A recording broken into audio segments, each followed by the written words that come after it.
Air merupakan kebutuhan dasar hidup bagi manusia, tumbuhan, dan hewan. Air sangat penting bagi manusia, tidak hanya berfungsi sebagai pemuas dahaga. Kegunaan air lainnya adalah untuk mencuci, mandi, irigasi untuk pertanian, bahkan sebagai pembangkit tenaga listrik. Adapun tujuan dan manfaat yang kami peroleh dari rumusan masalah, pertama, tujuannya untuk mengetahui cara memenuhi kebutuhan air dan juga ketersediaan air. Yang kedua, untuk mengetahui keseimbangan.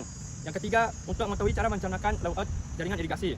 Dan adapun manfaatnya, yang pertama, mahasiswa dapat mengetahui cara memenuhi kebutuhan air.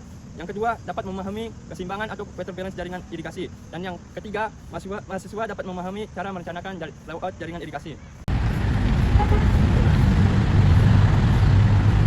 Selanjutnya saya menjelaskan tinjauan pustaka. Irigasi adalah upaya penyediaan dan pengaturan air untuk menjunjung pertanian. Irigasi adalah bangunan air buatan atau sumber air yang tersedia ke suatu lahan dengan tujuan mengalirkan secara teratur sesuai dengan kebutuhan tanaman pada saat suplai tanah tidak mencakupi untuk mendukung pertumbuhan tanaman sehingga tanaman bisa tumbuh normal. Adapun menurut peraturan pemerintah saja yang harus memahami irigasi atau pengelolaan irigasi adalah segala upaya pemanfaatan air irigasi. Yang kedua itu sistem irigasi dan klasifikasi jaringan irigasi. Dalam pembangunan irigasi dibagi menjadi 3 topik tipe, yaitu irigasi sistem gravitasi, irigasi sistem pompa, dan irigasi pasang surut.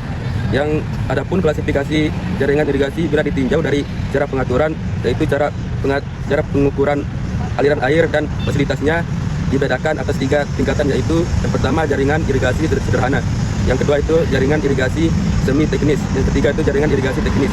Faktor-faktor yang mempengaruhi kebutuhan air tanaman, yaitu faktor-faktor yang mempengaruhi kebutuhan air tanaman adalah sebagai berikut. Yang pertama topografi, yang kedua hidrologi, yang ketiga klimatologi, yang keempat tekstur tanah. Selanjutnya kebutuhan air tanaman. Kebutuhan air tanaman dipengaruhi oleh faktor-faktor evaporasi, transpirasi yang kemudian dihitung sebagai evapotranspirasi. Yang pertama itu evaporasi, yang kedua itu transpirasi, yang ketiga evapotranspirasi. Dan saya sendiri akan melanjutkan pembahasan dari isi curah hujan efektif. Nah, curah hujan efektif adalah curah hujan yang jatuh di sesuatu daerah dan dapat digunakan oleh tanaman untuk permukaan. Adapun curah hujan efektif ini dihitung dengan menyusun data curah hujan dan stasiun terdekat secara beraturan, yaitu peluang arah hujan yang efektif, nomor atau data hujan, jumlah data. Setelah kita mendapatkan peluang kejadian hujan yang terjadi, kemudian dihitung arah hujan efektif dengan masing-masing tanaman menggunakan persamaan efektif, yaitu curah hujan efektif, curah hujan dengan probabilitas aktif. Untuk tanaman padi, kita menggunakan curah hujan efektif dan curah hujan probabilitas. Untuk tanaman palawija, kita menggunakan curah hujan efektif, curah hujan probabilitas. Nah, adapun efisiensi irigasi, air yang diambil dari air atau sungai yang dialirkan. Pertama, efisiensi pengaliran. Efisiensi ini kita memakai efisiensi pengaliran air yang sampai di irigasi, air yang diambil dari bangunan sadap. Yang kedua, efisiensi pemakaian, yang dimana efisiensi pemakaian ini air yang diambil pada zona permukaan, air yang diambil sampai di area irigasi. Yang ketiga, adapun efisiensi penyimpanan. Efisiensi penyimpanan ini air yang tersimpan, air yang diberikan, sehingga efisiensi air yang diberikan pada pola tanam dan sistem golongan. Yang pertama, pola tanam untuk memenuhi kebutuhan air bagi tanaman. Yang kedua, sistem jaringan, sistem golongan untuk memperoleh tanaman dengan pertumbuhan yang optimal. Yang selanjutnya ialah penyimpan lahan. Kebutuhan air penyimpan lahan umumnya menentukan kebutuhan air irigasi pada suatu proyek irigasi. Faktor-faktor penting yang menentukan namanya waktu penyimpanan lahan adalah tersedianya tenaga kerja dan tenaga penghela atau faktor untuk menyesap tanah. Perlu memperpendek jangka waktu tersebut agar tersedia cukup waktu untuk memenuhi. Penggunaan konsumtif adalah jumlah air yang dipakai oleh tanaman untuk proses fotosintesis dari tanaman tersebut. Perkolasi adalah gerakan air ke bawah dari zona tidak cocok di antara permukaan sampai ke permukaan air tanah. Dan yang terakhir adalah ketersediaan air atau debit andalan. Debit andalan adalah debit minimum sungai untuk kemungkinan terpenuhi yang dapat dipakai untuk irigasi. Saya akan menjelaskan metode perancangan. Yang pertama, pengumpulan data. Dari pengumpulan data yang kami lakukan, kami mendapatkan data curah hujan, klimatologi, UAS, dan topografi. Dari data curah hujan, kami menganalisis menggunakan uji konsolidasi RAPS, hujan rata daerah, curah hujan efektif, luas dalam. Klimatologi, kami menganalisis menggunakan evapotranspirasi, kebutuhan air NVR, kebutuhan air di sawah. Dan selanjutnya topografi, kami melakukan layout skema. Dari data yang kami hasilkan, kami dapat menyimpulkan pembahasan dan kesimpulan.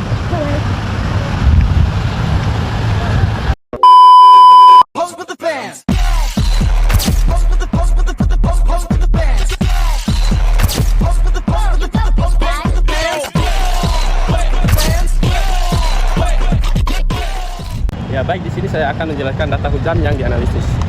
Jadi, data hujan yang dianalisis adalah data curah hujan dari stasiun hujan yang berpengaruh terhadap stasiun penakar hujan tersebut adalah stasiun A, stasiun B, dan stasiun C. Ketiga stasiun penakar hujan tersebut merupakan yang jaraknya paling dekat dengan penelitian. Analisis ini menggunakan data 10 tahun terakhir, yaitu dari tahun ke-1 sampai pada tahun ke-10. Uji konsistensi data hujan ini menggunakan metode RAPS. Metode ini untuk menguji kepanggahan data untuk curah hujan di stasiun A. Contoh, perhitungan uji konsistensi data hujan untuk stasiun A pada tahun ke-1 sebagai berikut. Yang pertama, jumlah data curah hujan tahun ke-1 X, Y, I sama dengan 3.277 mm. Kemudian yang kedua, jumlah data hujan N dari 10 tahun terakhir sama dengan 10. 3. Nilai rata-rata keseluruhan data hujan X. Total keseluruhannya adalah 2.372,60 mm. Kemudian yang keempat, nilai statistik SK1 SK bintang 1, yaitu total keseluruhannya adalah 904,4 mm. 5. Nilai statistik DY pangkat 2, total keseluruhannya adalah 81.793,94. Kemudian DY, total keseluruhannya adalah 939,746.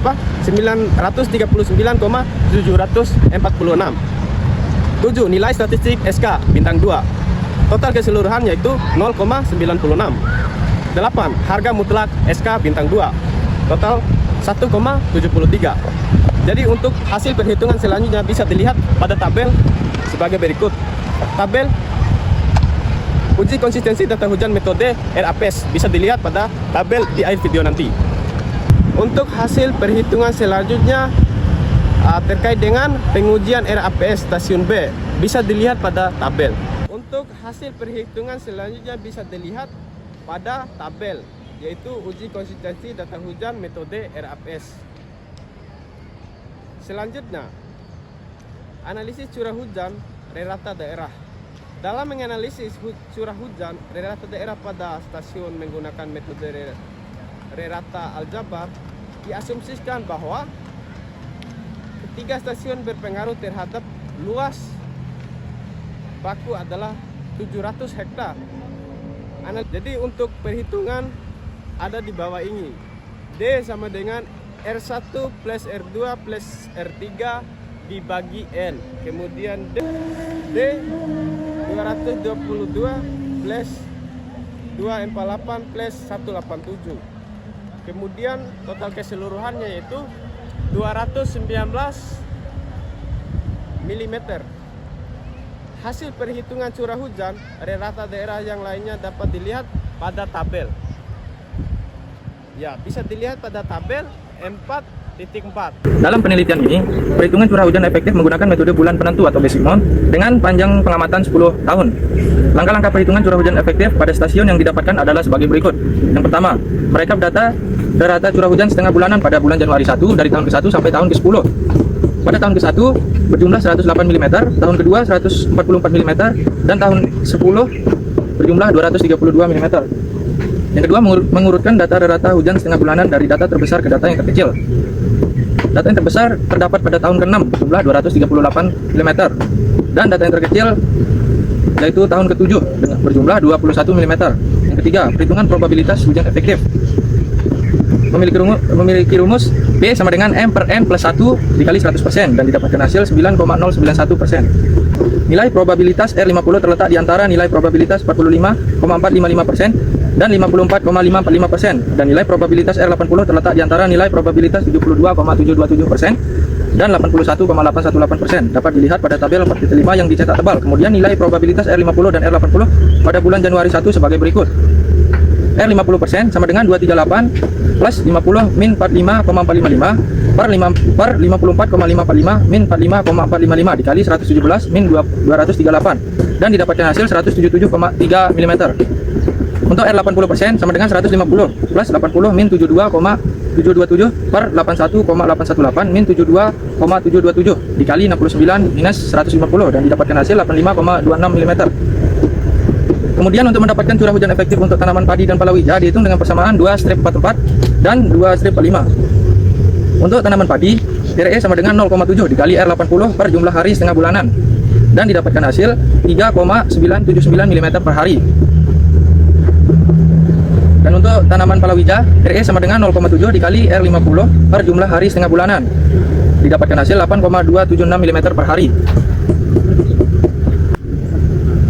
Berdasarkan hasil analisis curah hujan efektif, didapatkan curah hujan efektif terbesar pada bulan November 1 untuk tanaman padi sebesar 13,294 mm per hari dan bulan April 1 untuk tanaman palawija sebesar 10,624 mm per hari. Sementara itu, nilai curah hujan efektif terkecil terjadi pada bulan Juni 2 di mana curah hujan efektif untuk tanaman padi sebesar 0 mm per hari dan pada bulan Agustus 2 untuk tanaman palawija sebesar 0 mm per hari. Selanjutnya analisis evapotranspirasi. Besarnya evapotranspirasi dihitung dengan metode Penman dengan memasukkan data klimatologi yang ada. Data klimatologi pada daerah studi diambil dari stasiun terdekat yaitu salah satu stasiun dengan mengambil rata-rata data klimatologi dari tahun ke-1 sampai dengan tahun ke-10. Untuk data klimatologi tahun kedua sampai dengan tahun ke-10 dilihat pada lampiran kedua. Adapun contoh analisis evapotranspirasi potensial metode Penman pada bulan Januari 1 berdasarkan persamaan pada subbab 2.2.6. Yang pertama, mencari nilai etanol. Etanol sama dengan B dalam kurung HI minus H0 plus 1 min B dikali EA. Didapatkan hasil 2,91 mm per hari. Yang kedua, mencari nilai B. B sama dengan D plus G. Didapatkan hasil 0,75. Nilai D sama dengan 1,356. Untuk mencari nilai G sama dengan 0,65 dikali P. Untuk mencari nilai P sama dengan 1013 dikali P. Untuk mencari nilai P sama dengan 1013 minus 0,115 dikali Y. Dan didapatkan hasil 332,07. Nilai Y sama dengan 182 meter. Dan untuk mencari nilai HI sama dengan 1 minus R dikali RA dikali A1 plus A2 dikali Z. Dan didapatkan hasil 5,06 mm per hari. Nilai R sama dengan 0,20, nilai RA sama dengan 16,20 mm per hari, di mana A1 bernilai 0,24 minus 0,01, Z sama dengan 0,37%, H0 sama dengan standar deviasi TA pangkat 4 dikali dalam kurung A3 minus A4 dikali ED pangkat setengah dikali A5 plus A6 dikali Z, yang dimana hasilnya 1,02 mm per hari. Standar deviasi TA pangkat 4 bernilai 16,04, ED bernilai 28,57, H bernilai 0,86%, EA bernilai 33,05, EA bernilai minus 0,43, U bernilai 156 km per hari. ET0 bulanan sama dengan ET0 dikali jumlah hari, yang dimana nilai ET0 sama dengan 2,91 dikali 15, maka dihasilkan 43,72 mm per bulan. Hasil perhitungan untuk bulan Januari 1 sampai dengan Desember 2 tahun 1 sampai dengan tahun ke-10 dapat dilihat pada tabel 4.8 sampai dengan 4. Dan hasil analisis evapotranspirasi di stasiun yang didapatkan dengan metode Penman.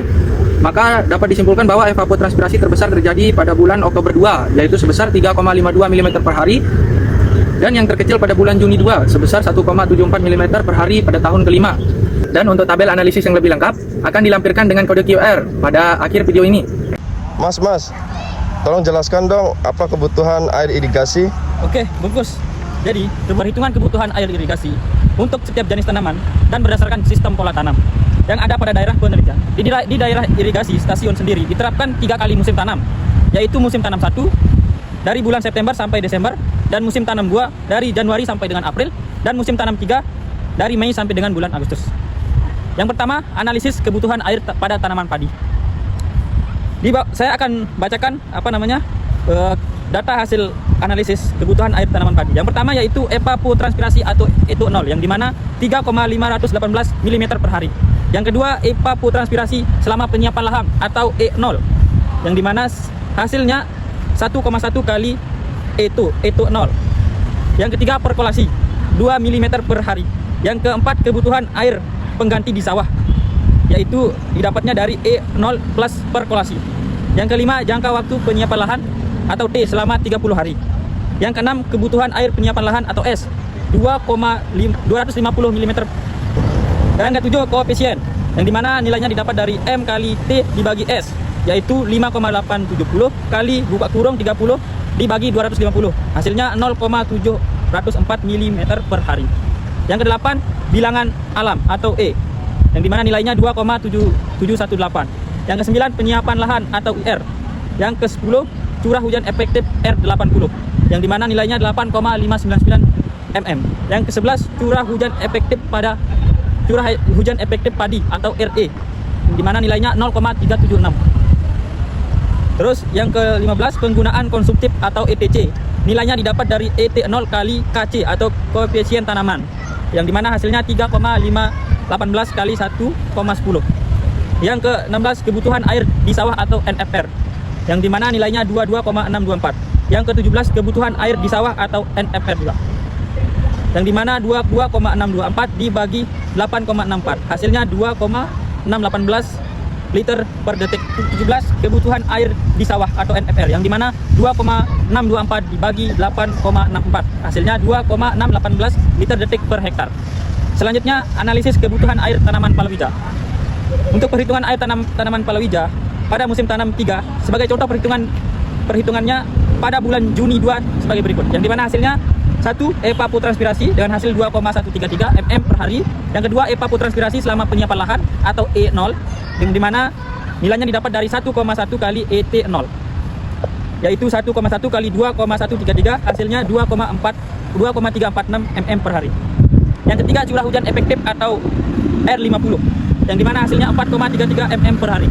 Yang keempat, curah hujan efektif palawija atau RE, yang dimana hasilnya 0,190 yang didapat dari tabel. Yang kelima, koefisien atau KC.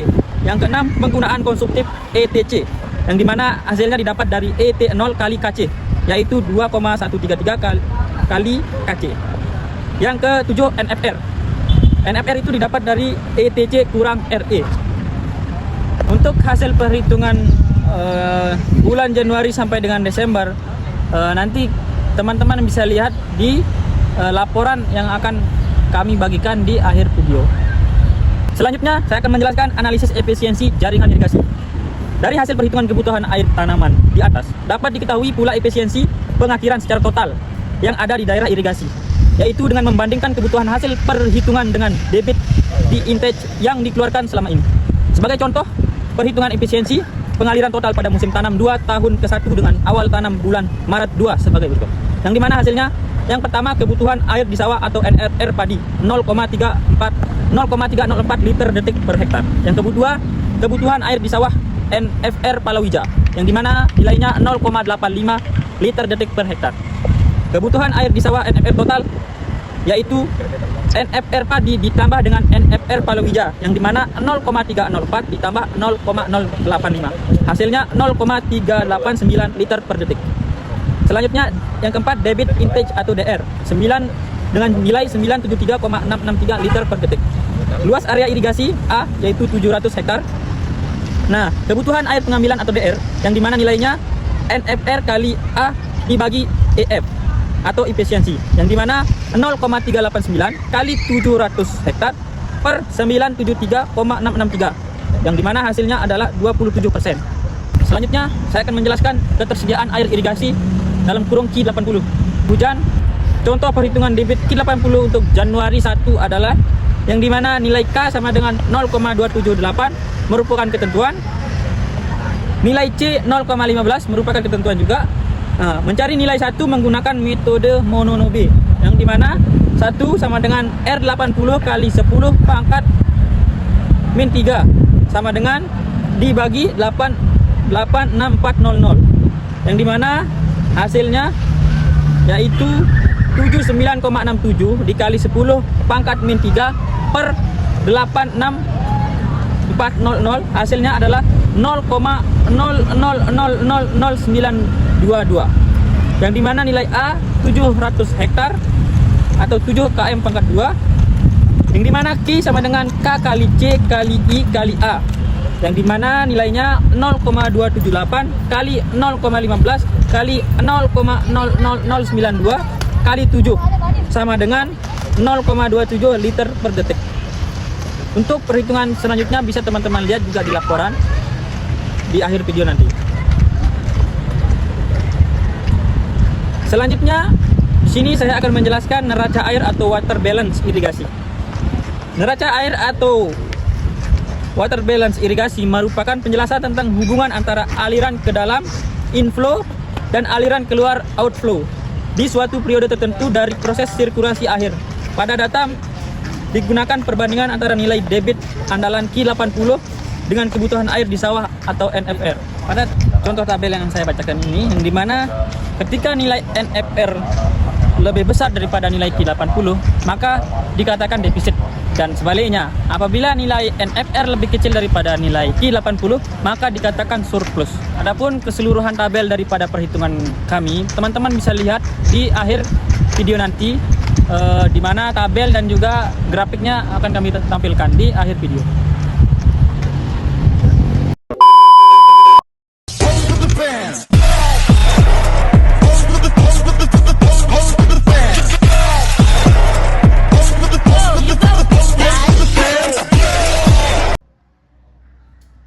Oke, sesudah kalian melihat video sebelumnya, saya akan merancang layout peta jaringan irigasi. Nah, sebelum kita melanjut ke layout peta irigasi tersebut, yang harus diketahui itu yang pertama ada garis-garis kontur. Nah, terus yang kedua ada batas-batas petak sawah. Terus yang ketiga ada tata guna lahan. Terus yang keempat ada saluran irigasi, pembuangan dan jalanan. Nah, terus yang kelima yang terakhir itu ada batas-batas administratif.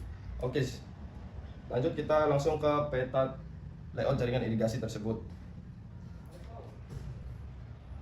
Nah, oke teman-teman bisa lihat di peta layout jaringan irigasi tersebut, kalian fokuskan ke peta yang poligon tertutup. Nah, teman-teman bisa lihat di sini ada beberapa simbol dan warna yang berbeda-beda. Nah, yang pertama ini ada simbol bendungan, dia itu berwarna hitam. Nah, terus kita di sini ada simbol warna hijau yang berbentuk bulat. Dia adalah ini bangunan bagi. Nah, terus di sini ada warna orange, dia ini bangunan sadap. Nah, terus di sini ada yang warna merah. Ada warna merah ini simbol talang atau bisa disebut gorong-gorong. Nah, terus ini yang terakhir ada simbol yang garis 2 ini yang berwarna hijau, dia itu bangunan bagi sadap. Nah, yang membedakan antara simbol yang orange dengan simbol yang hijau, dia kalau simbol yang orange ini dia ada satu garis atau satu. Nah, kalau di orange ini dia menunjukkan satu area petak sawah. Nah, kalau yang hijau ini dia menunjukkan 2 petak sawah. Setelah teman-teman mengetahui penempatan simbol, sekarang kita akan menentukan arah aliran dan jaringan saluran. Nah, terus yang pertama di sini ada jaringan saluran RSP1, itu dia primer. Nah, terus yang primer ini dia menuju ke yang hijau. Simbol yang hijau itu dia bangunan bagi. Nah, terus bangunan bagi ini dia menuju ke RSS1. Nah, terus RSS1 ini kita bagi menjadi beberapa bagian. Terus yang sekunder yang 1 sampai 5 ini kita menuju ke saluran yang tersier. Nah, saluran tersier ini kita dibagi lagi menjadi beberapa bagian. Nah, yang kita bagi itu ada 19 bagian. Mungkin ini saja yang bisa saya sampaikan. Saya harap mungkin teman-teman bisa mengetahui dan memahami tentang pembuatan peta layout jaringan irigasi tersebut. Nah, setelah ini teman saya akan melanjutkan tentang pembuatan peta skema layout jaringan irigasi. Halo teman-teman. Nah, sekarang sekarang bagian saya nih. Nah, sekarang di sini saya akan menjelaskan terkait perancangan atau pembuatan skema jaringan irigasi. Nah, sebelumnya kan teman-teman udah mengetahui nih atau melihat tentang tata cara atau penentuan perancangan pembuatan layout jaringan irigasi. Nah, sekarang kita akan langsung ke bagian pembuatan skema nih. Ayo teman-teman.